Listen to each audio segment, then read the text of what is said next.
ಗಾಡಿ 100 ಕುತ್ಕೊಳ್ಳೋದಕ್ಕೆ ನಳ್ಳುತ್ತೆ ಹೋಗೋದೇ ಇಲ್ಲ ಅನ್ನುತ್ತೆ 100ವರೆಗೂ ಆರಾಮಾಗಿ. ಮತ್ತೆ ಸ್ಪೀಡೋಮೀಟರ್ ನೋಡಿದ್ರೆ ಇಲ್ಲಿ ಒಂದೇ ಒಂದಿದೆ, ಇನ್ನೊಂದು ಇರ್ಬೇಕು ಅಂತ ಅನ್ಸುತ್ತೆ. ಗಾಡಿ ಯಾವ ಆಂಗಲ್ ಇಂದನಾದ್ರೂ ನೋಡಿ ನೀವು, ಲಿಟ್ರಲ್ ಹೇಳ್ತೀನಿ, ನನಗಂತೂ ಇಷ್ಟ ಆಗಿಲ್ಲ. ಯಾವ ಆಂಗಲ್ ಇಂದನೂ ಚೆನ್ನಾಗಿ ಕಾಣಿಸ್ತಾ ಇಲ್ಲ ಗಾಡಿ ಒಟ್ಟಿನಲ್ಲಿ. ಅದಕ್ಕೆ ಅನ್ಸುತ್ತೆ TVS ಅವರು ಈ ಗಾಡಿನ ಜಾಸ್ತಿ ಅಡ್ವರ್ಟೈಸ್ಮೆಂಟ್ ಮಾಡಲ್ಲ, ಮತ್ತೆ ಪೋಸ್ಟರ್ಸ್ ಗಳು ಹಾಕಲ್ಲ ಇವರು. ಯಾವ ಆಂಗಲ್ ಇಂದನೂ ಚೆನ್ನಾಗಿ ಕಾಣಿಸಲ್ಲ ಈ ಗಾಡಿ ಅನ್ಬಿಟ್ಟೆನೆ. ಎಲ್ಲೂ ಪೋಸ್ಟರ್ ಹಾಕಲ್ಲ ಅಂತಿದೆ, ಇಲ್ಲೇ ಒಂದು ಪೋಸ್ಟರ್ ಹಾಕಿದ್ದಾರೆ. ಮೊದ್ಲು ಇಲ್ಲಿ RTX ಇತ್ತು, ಈಗ ಅಗೊಂಡ ರೋನಿನ್ ಹಾಕ್ಬಿಟ್ಟಿದ್ದಾರೆ. ರೋನಿನ್ ಅಗೊಂಡ ಅದು ಇನ್ನೂ ಕಚಡ ಮಾಡ್ಬಿಟ್ಟ ಕಲರ್. ಗಾಡಿಲಿ 5 ಗೇರ್ ಇದೆ. ನೀವು ಟೂರಿಂಗ್ ಮಾಡ್ತೀರಾ ಅಂದ್ರೆ ಇನ್ನೂ ಒಂದು ಗೇರ್ ಕೇಳುತ್ತೆ. ರೋನಿನ್ ಅಂದ್ರೆ ಜಪಾನೀಸ್ ಸಮುರಾಯಿ ಅಂತ. ಈ ಸಮುರಾಯಿಗೆ ಗುರಿನೂ ಇಲ್ಲ, ಗುರುನೂ ಇಲ್ಲ. ಮುಂದೆಯಿಂದ ನೋಡಿದ್ರು ಒಂದೇ ತರ ಕಾಣಿಸುತ್ತೆ, ಹಿಂದೆಯಿಂದ ನೋಡಿದ್ರು ಒಂದೇ ತರ ಕಾಣಿಸುತ್ತೆ. TVS ಅವರು ಒಂದು ಗ್ಲೌಸ್ ಕಳಿಸ್ಕೊಟ್ಟಿರ್ಲಿಲ್ಲ, ನಾನೇ ತಗೊಂಡೆ. ಚೆನ್ನಾಗಿದೆ ಅನ್ಬಿಟ್ಟು ಡೈಲಿ ಯೂಸ್ಗೆ ಸಖತ್ ಕಂಫರ್ಟ್ ಆಗಿದೆ.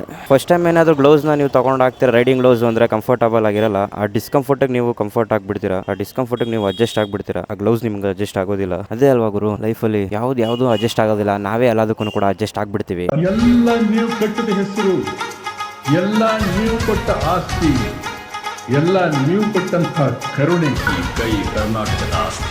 ಮುಷ್ಟಿ ಮಾಡಿ ಹೊಡೆದ್ರೆ ಮತ್ತೆ ಎದ್ದು ಬಂದಿದ್ದು ಚರಿತ್ರೆ. ಯಾರಾದ್ರೂ ತಪ್ಪು ಮಾಡಿ ಕಂಡ್ರೆ ಶಿಕ್ಷೆ ಕೊಡಂತ ಗಂಡಸು ಕಣ ನಾನು. ಡೌಟೇ ಕಣಿಲ್ಲ ಕಣ. ನಮ್ಮ ಬಸ್ಗಳು ದೀಪಾವಳಿ ಬಂದೇ ಬರುತ್ತೆ. ಪಟಾಕಿ ಯಾವಂದೇ ಆಗಿರ್ಲಿ, ಅಂಥವ್ರು ನಾವಾಗಿರ್ಬೇಕು.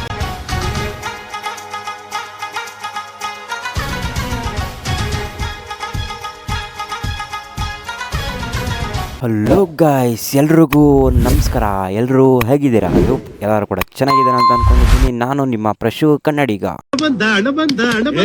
ಇವತ್ತು ನಮ್ಮ ಮುಂದೆ ಇದೆ TVS ರೋನಿನ್ ಗಾಡಿ ಗಾಯ್ಸ್ ಇರೋದು. ಅದು ಬೇಸ್ ಮಾಡಲ್ ಗಾಡಿ ಇದು. ಬನ್ನಿ ಮತ್ತಿನ್ನೇನು ತಡ ಮಾಡೋದು, ವಿಡಿಯೋ ಸ್ಟಾರ್ಟ್ ಮಾಡೇ ಬಿಡೋಣ. ಗಾಡಿ ಫ್ರಂಟ್ ಇಂದ ನೋಡೋದಾದ್ರೆ ನಿಮ್ಗೆ ಒಂದು ಡೇ ಟೈಮ್ ರನ್ನಿಂಗ್ ಲ್ಯಾಂಪ್ ಕೊಟ್ಟಿದ್ದಾನೆ, T ಟೈಪ್. ಅದ್ ಬಿಟ್ರೆ ನಿಮ್ಗೆ LED headlight, LED indicator, all LED ಗಾಡಿಲಿ. ಯಾವುದೇ ನಿಮ್ಗೆ ಅಲೋಜನ್ ಸಿಗೋದೇ ಇಲ್ಲ. ಇದು ಲಾಂಚ್ ಆದಂಗ್ಲಿಂದ LED ಇರೋದು. ರೇರ್ ನೋಡೋದಾದ್ರೆ ನಿಮ್ಗೆ LED ಇಂಡಿಕೇಟರ್ಗಳು ಸಿಗ್ತಾ ಇದೆ, ಯಾವುದೇ ಅಲೋಜನ್ ಅಂತೂ ಇಲ್ಲ. ಮತ್ತೆ ನಿಮ್ಗೆ ಟೈಲ್ ಲ್ಯಾಂಪ್ ನೋಡಿ ತುಂಬಾ ಸಿಂಪಲ್ ಆಗಿ ಕೊಟ್ಟಿದ್ದಾನೆ, ಒಂದು ಲೈನು ಇಷ್ಟೇನೆ ಟೈಲ್ ಲ್ಯಾಂಪ್. ಮತ್ತೆ ಇಲ್ಲಿ ನೀವೇನ್ ನೋಡ್ತಾ ಇದ್ದೀರಾ, ಇದು ಟಾಪ್ ಬ್ರೇಕ್.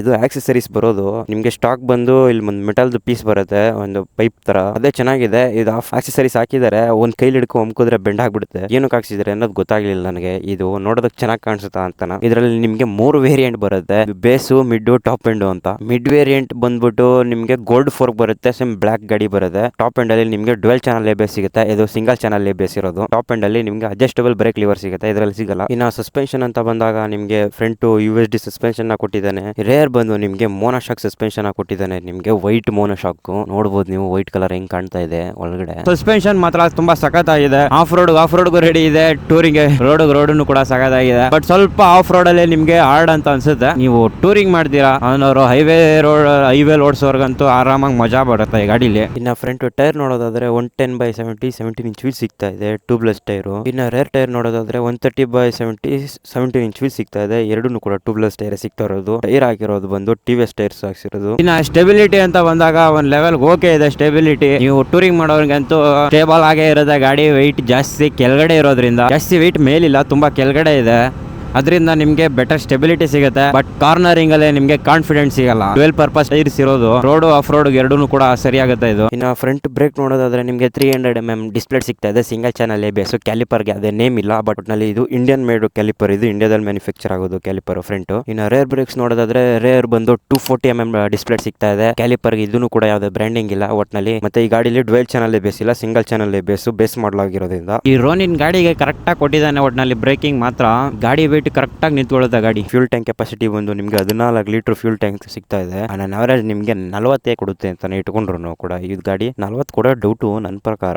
ಬಟ್ ಒಂದು ಫುಲ್ ಟ್ಯಾಂಕ್ ಅಲ್ಲಿ 560 ಕಿಲೋಮೀಟರ್ ಹೋಗಿದ್ ಬರ್ಬೋದು. ಇನ್ನ ಮಿರರ್ ವಿಸಿಬಿಲಿಟಿ ಬಗ್ಗೆ ಹೇಳೋದಾದ್ರೆ ನೋಡೋದಕ್ಕೆ ಹಾರ್ಲೆ ಡೇವಿಡ್ಸನ್ ಅಂತರ ಮಿರರ್ ಇದೆ, ಅದು ಮೆಟಲ್, ಇದು ಪ್ಲಾಸ್ಟಿಕ್. ಗಾಡಿ ಅಂತೂ ಚೆನ್ನಾಗಿಲ್ಲ, ಮಿರರ್ ಮಾತ್ರ ಸಖತ್ತಾಗಿದೆ. ಗಾಡಿ ಹಾಕಿರೋದಕ್ಕೆ ಮಿರರ್ ಚೆನ್ನಾಗಿ ಕಾಣ್ತಾ ಇಲ್ಲ. ಈಗ ಸ್ಪೀಡೋಮೀಟರ್ ನೋಡೋದಕ್ಕೆ ನಮ್ಮ ಮನೇಲಿ ಕಜಾಯ ತಟ್ಟಂಗೆ ಐತೆ ಒಟ್ಟಿನಲ್ಲಿ. ಇನ್ನು ಸ್ಪೀಡೋಮೀಟರ್ ಬಗ್ಗೆ ಹೇಳೋದಾದ್ರೆ ನಿಮ್ಗೆ ಇಲ್ಲೊಂದು ದೊಡ್ಡದಾಗ ಒಂದು RPM ಬಾರ್ ಇದೆ, ಗೇರ್ ಇಂಡಿಕೇಶನ್ ತೋರಿಸುತ್ತೆ, ಮತ್ತೆ ಎಷ್ಟು ಓಡಿದ್ದೀರಾ ಅಂತ ತೋರಿಸುತ್ತೆ, ಮತ್ತೆ ಸ್ಪೀಡ್ ಎಷ್ಟು ಹೋಗ್ತಾ ಇದೆ ಅನ್ನೋದು ತೋರಿಸುತ್ತೆ, ಮತ್ತೆ ಟೈಮ್ ಇದೆ, ಫ್ಯೂಲ್ ಇಂಡಿಕೇಶನ್ ಇದೆ, ಮತ್ತೆ 2 ರೈಡಿಂಗ್ ಮೂಡ್ ಕೂಡ ಸಿಗುತ್ತೆ. ಅರ್ಬನ್ ಮತ್ತೆ ರೈನ್ ಮೂಡ್, 2 ರೈಡಿಂಗ್ ಮೂಡ್ ಸಿಗುತ್ತೆ ಈ ಗಾಡಿಲಿ. ಜಾಸ್ತಿ ಏನ್ ಫೀಚರ್ ಅಟ್ಯಾಚ್ ಬಾತ್ರೂಮ್ ಎಲ್ಲ ಏನ್ ಕೊಟ್ಟಿಲ್ಲ ಈ ಗಾಡಿಲಿ. ಈ ಗಾಡಿಲಿ ಯಾವುದೇ ಬ್ಲೂಟೂತ್ ಫೀಚರ್ ಎಲ್ಲ ಏನು ಇಲ್ಲ, ಸಿಂಪಲ್ ಆಗಿದೆ. ಒಂದು ಗಾಡಿಗೆ ಜನರಲ್ ಬೇಸಿಕ್ ಆಗಿ ಏನ್ ಕೊಡ್ಬೇಕು ಅದನ್ನ ಕೊಟ್ಟಿದ್ದಾರೆ ಈ ಗಾಡಿನ. ಇನ್ನ ಗಾಡಿ ಯಾರನ್ನ ಕೇಳಿಸ್ಕೊಂಡಿಲ್ಲ ಅಲ್ವಾ ನೀವು?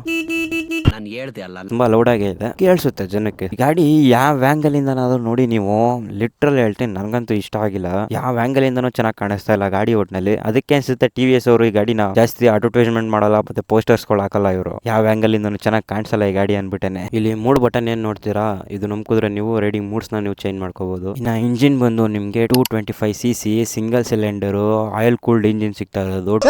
15 bhp 19 Nm ಆಫ್ ಟಾರ್ಕ್ ಇದೆ. 5 ಸ್ಪೀಡ್ ಮ್ಯಾನ್ಯುವಲ್ ಗೇರ್ ಬಾಕ್ಸ್ ಸಿಗ್ತಾ ಇರೋದು. ಇನ್ನ ಗಾಡಿ ಪವರ್ ಅಂತ ಬಂದಾಗ ನಿಮ್ಗೆ ಇನಿಷಿಯಲ್ ಮತ್ತೆ ಮಿಡ್ ರೇಂಜ್ ಅಲ್ಲಿ ಸಖತ್ತಾಗಿರುತ್ತೆ, ಮತ್ತೆ ಟಾಪ್ ಎಂಡ್ ಅಂತೂ ಇಲ್ವೇ ಇಲ್ಲ ಗಾಡಿಲಿ. ಫಸ್ಟ್ 3 ಗೇರು ಸಖತ್ತಾಗಿದೆ, ಲಾಸ್ಟ್ 2 ಗೇರು ನರಾನೇ ಇಲ್ಲ, ಆ ತರ ಇದೆ. ಗಾಡಿ ಎಕ್ಸಾಸ್ಟ್ ನೋಟ್ ಕೇಳಿಸ್ಕೊಂಡಿಲ್ಲ ಅಲ್ವಾ ನೀವು?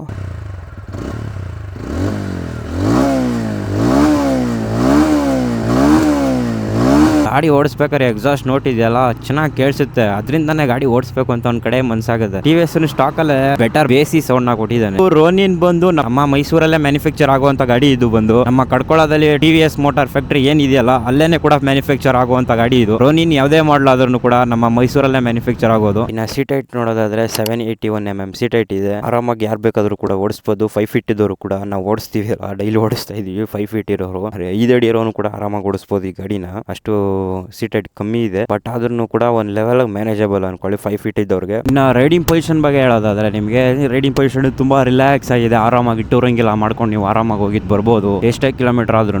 ಬಟ್ ಸೀಟ್ ಸ್ವಲ್ಪ ಕಂಫರ್ಟ್ ಇಲ್ಲ ಆಗೋರು ಅಷ್ಟೇ. ಸೀಟ್ ಕಂಫರ್ಟ್ ಏನೋ ಚೆನ್ನಾಗಿದೆ, ಆದ್ರೆ ಕುಷನಿಂಗ್ ತುಂಬಾ ಹಾರ್ಡ್ ಮಾಡ್ಬಿಟ್ಟಿದ್ದಾನೆ. ಲಾಸ್ಟ್ ಜನ್ ಗಾಡಿಗಳಲ್ಲಿ ಸೀಟ್ ಕುಷನಿಂಗ್ ಚೆನ್ನಾಗೇ ಇತ್ತು, ಈಗ ಸೀಟ್ ಚೇಂಜ್ ಮಾಡಿದ್ಮೇಲೆ ತಿರ್ಗಾ ಕುಷನಿಂಗ್ ಹಾರ್ಡ್ ಮಾಡ್ಬಿಟ್ಟಿದ್ದಾನೆ. ನಾನು ಆಗ್ಲಿಂದ ಈ ಗಾಡಿನ ಓಡಿಸ್ತಾನೆ ಇದೀನಿ, ಬಟ್ ನಾನು ನಿಮ್ಗೆ ರಿವ್ಯೂ ಮಾಡೋದಕ್ಕಾಗಿಲ್ಲ ಅಷ್ಟೇ. ಇನ್ನು ಗಾಡಿ ಸರ್ವಿಸ್ ಕಾಸ್ಟ್ ಬಗ್ಗೆ ಹೇಳೋದಾದ್ರೆ ನಿಮ್ಗೆ ಎವ್ರಿ 5000 ಕಿಲೋಮೀಟರ್ಸ್ ಗಾಡಿ ಸರ್ವಿಸ್ ಮಾಡಬೇಕು. ನಿಮ್ಗೆ ಎವ್ರಿ 5000 ಕಿಲೋಮೀಟರ್ ಸರ್ವಿಸ್ ಬರುತ್ತೆ. ಆರಾಮಾಗಿ ಒಂದ್ 2000ಕ್ಕೆಲ್ಲ ನಿಮ್ಗೆ ಸರ್ವಿಸ್ ಮುಗ್ದಾಗ್ಬಿಡುತ್ತೆ. ಇನ್ನು ಗಾಡಿ ಗ್ರೌಂಡ್ ಕ್ಲಿಯರೆನ್ಸ್ ಬಗ್ಗೆ ಹೇಳೋದಾದ್ರೆ ನಿಮ್ಗೆ 171 mm ಗ್ರೌಂಡ್ ಕ್ಲಿಯರೆನ್ಸ್ ಇದೆ. ಇಂಡಿಯನ್ ರೋಡ್ಸ್ ಅಲ್ಲಿ ಆರಾಮಾಗಿ ಎಲ್ಲಿ ಬೇಕಲ್ಲೇ ಅಡ್ಡಾಡ್ಕೊಂಡು ಓಡಾಡ್ಕೊಂಡು ಇರ್ಬೋದು. ಯಾವುದೇ ಆಫ್ ರೋಡಿಂಗ್ ಹೋದ್ರೂ ಕೂಡ ತಲೆ ಕೆಡಿಸ್ಕೊಳ್ಳುವಂತದ್ದೇನಿಲ್ಲ. ಬಟ್ ಇದು ಇಂಜಿನ್ ಕವರ್ ಏನ್ ನೋಡ್ತೀರಾ, ಇದು ಪ್ಲಾಸ್ಟಿಕ್. ಬಟ್ ಈ ಗಾಡಿಲಿ ಉತ್ತರಾಖಂಡ್ ಅಲ್ಲಿ ಮತ್ತೆ ಹಿಮಾಚಲಲ್ಲೆಲ್ಲ ಗಾಡಿ ತುಂಬಾ ಪ್ರಾಬ್ಲಮ್ಸ್ ಬರ್ತಾ ಇದೆ. ರೋನಿನ್ ಆಯಿಲ್ ಇಂಜಿನ್ ಅಲ್ಲಿ ಆಯಿಲ್ ಲೀಕ್ ಆಗೋದು, ಆಯಿಲ್ ಕೂಲರ್ ಅಲ್ಲಿ ಪೋರಿಂಗ್ ಮಿಸ್ ಆಗಿ ಆಯಿಲ್ ಲೀಕ್ ಆಗೋದು, ಇಂಥವೆಲ್ಲ ಕೇಸಸ್ ಗಳು ಬರ್ತಾ ಇದೆ ಅಂತ. ಎಸ್ಪೆಷಲಿ ಗಾಡಿ ಓನರ್ ಬಂದು ಇದೇ TVS ಮೋಟಾರ್ ಕಂಪ್ನಿಲೇ ಕೆಲಸ ಮಾಡೋದು ಇವರು. ಬ್ರೋ ತಗೊಳ್ಳಿ, ಗಾಡಿ ಚೆನ್ನಾಗೈತೆ. ಕ್ಲಚ್ ಸ್ವಲ್ಪ ಟೈಟ್ ಮಾಡಿಸಿ, ಒಂದು ಜಾಸ್ತಿನಿಲ್ಲ, ಒಂದು 3 to 4 mm ಅಷ್ಟೇ. ಗಾಡಿ ಬಿಲ್ಡ್ ಕ್ವಾಲಿಟಿ ಚೆನ್ನಾಗಿದೆಯಾ ಅಂತ ನನ್ನೇನಾದ್ರು ಕೇಳಿದ್ರೆ ಎಲ್ಲ ಕಡೆನೂ ಕೂಡ ಕಬ್ಬಣನೇ ಕೊಟ್ಟಿರೋದು. ಬೇಕಾದ್ರೆ ನೋಡಿ ಕಬ್ಬಣ ಯಾವ ಥರ ಸೌಂಡ್ ಮಾಡುತ್ತೆ. ಕಬ್ಬಣನ ತಗಡ ಇದು ಅಂತ ಡೌಟು ಒಂದೊಂದು ಟೈಮಲ್ಲಿ ಆ ಥರ ಆಗುತ್ತೆ. ಲಿಟ್ರಲಿ ಹೇಳ್ತೀನಿ, 2 ರೌಂಡು ಕೈಯಲ್ಲಿ ಹೊಡೆದ್ರೆ ಬೆಂಡ್ ಆಗುತ್ತೆ ಇದು. ನೋಡಿ ಬಿಲ್ಡ್ ಕ್ವಾಲಿಟಿ ಕಿತ್ಕೊಂಡು ಕೈಗೆ ಬರುತ್ತೆ ಎಲ್ಲ. ಗಾಡಿ ಕರ್ವೇಟ್ ಬಂದು 159 kg ಇದೆ, ಆಲ್ಮೋಸ್ಟ್ 160 kg ಅಂತಾನೆ ಅನ್ಕೋಬಿಡಿ. ಒಂದು ಲೆವೆಲ್ ಲೈಟ್ ವೆಯ್ಟ್ ಇದೆ ಗಾಡಿ, ಬಟ್ ಆದ್ರೂ ಕೂಡ ಗಾಡಿ ನಿನ್ಸಿದಾಗ ತಳ್ಬೇಕಾದ್ರೆ ತುಂಬಾ ವೆಯ್ಟ್ ಜಾಸ್ತಿ ಫೀಲ್ ಆಗುತ್ತೆ ನಿಮಗೆ. ಆ ಸೆಕ್ಸಿ ಆಗಿರೋ RR310 ಡಿಸೈನ್ ಮಾಡಿರೋ TVS ಅವರು ಈ ರೋನಿನ್ ಡಿಸೈನ್ ಮಾಡಿದ್ದಾರೆ ಅಂದ್ರೆ ನೋಡೋದಕ್ಕಾಗುತ್ತಾ? ಇನ್ನ ಈ ಗಾಡಿ ಆನ್ ರೋಡ್ ಪ್ರೈಸ್ 1,71,000, 225cc ಇಷ್ಟೊಂದು ಕಮ್ಮಿ ದುಡ್ಡಲ್ಲಿ ಕೊಡ್ತಾ ಇದ್ದಾನೆ TVS ಅವನು ಅಂದ್ರೆ ಲೆಕ್ಕ ಹಾಕೊಳ್ಳಿ. ಗಾಡಿಲಿ ಯೂಸ್ ಮಾಡಿರೋಂಥ ಕಾಂಪೋನೆಂಟ್ ಯಾವ ತರ ಇದೆ ಆಗ್ಲೇ ತೋರ್ಸೋದ್ನಲ್ಲ tank. I hope you guys ಎಲ್ಲರೂ ಕೂಡ ವಿಡಿಯೋ ಇಷ್ಟ ಆಗಿದೆ ಅಂತ ಅನ್ಕೊಂಡಿದೀನಿ. ಲೈಕ್ ಮಾಡಿ, ಶೇರ್ ಮಾಡಿ, ಸಬ್ಸ್ಕ್ರೈಬ್ ಮಾಡಿ ಅಂತ ಹೇಳ್ತಾ right safe and be safe guys and peace. ಮುಂದೆಯಿಂದ ನೋಡಿದ್ರು ಒಂದೇ ತರ ಕಾಣಿಸುತ್ತೆ, ಹಿಂದೆಯಿಂದ ನೋಡಿದ್ರು ಒಂದೇ ತರ ಕಾಣಿಸುತ್ತೆ. ರೇವ್ ಮ್ಯಾಚ್ ಮಾಡಿ ಡೌನ್ ಶಿಫ್ಟ್ ಮಾಡಿದ್ರೆ ಕ್ರೇಜಿ ಸೌಂಡ್ ಮಾತ್ರ ಗಾಡಿದು.